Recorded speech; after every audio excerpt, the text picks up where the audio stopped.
Hello friends, we will try to find the square of the circle, but with respect to the phi number, which have an approximate variation of 0.0005.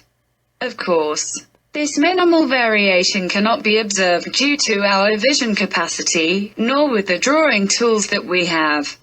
Therefore it is acceptable on the drawing board. We use 2 squares and a compass for this work.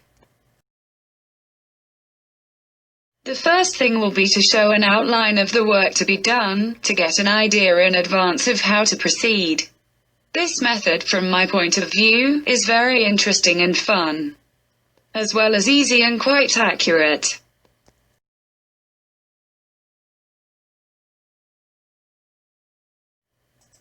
Already on the paper, and drawn the circle that is given to us to be squaring, we proceed to place the squares in their proper place.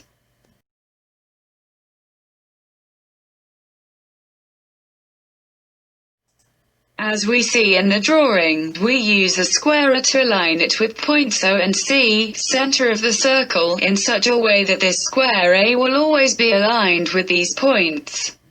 Instead, B square can be moved and used to mark reference points P and Q, and to see if there is a suitable frame of perpendicular to the diameter between them. To begin, we put the joined squares in the position of the drawing, aligned with O and C, and mark a first point P on the diameter of the circle with the rule B.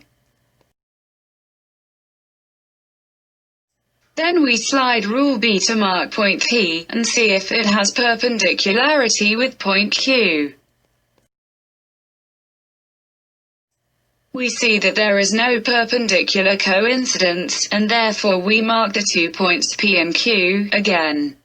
To do this, we gently turn bracket A, and make other measurement. It is quickly achieved that the points P and Q are aligned perpendicularly.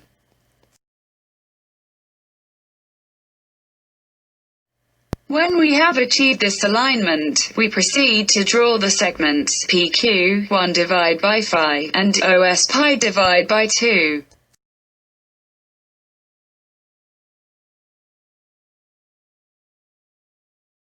And now we just have to make the square root of pi 2, which will be the semi-diagonal of the square we are looking for.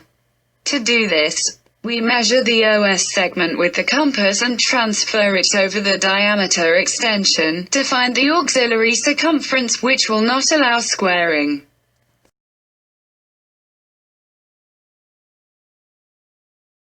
In this drawing we have already built the auxiliary circumference and the point of coincidence SG with the vertical extension of point C, center of the circle.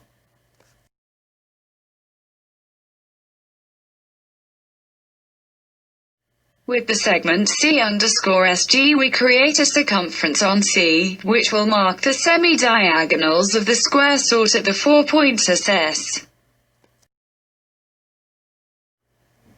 Finally, we connect these points and we already have the square of the squaring of the circle.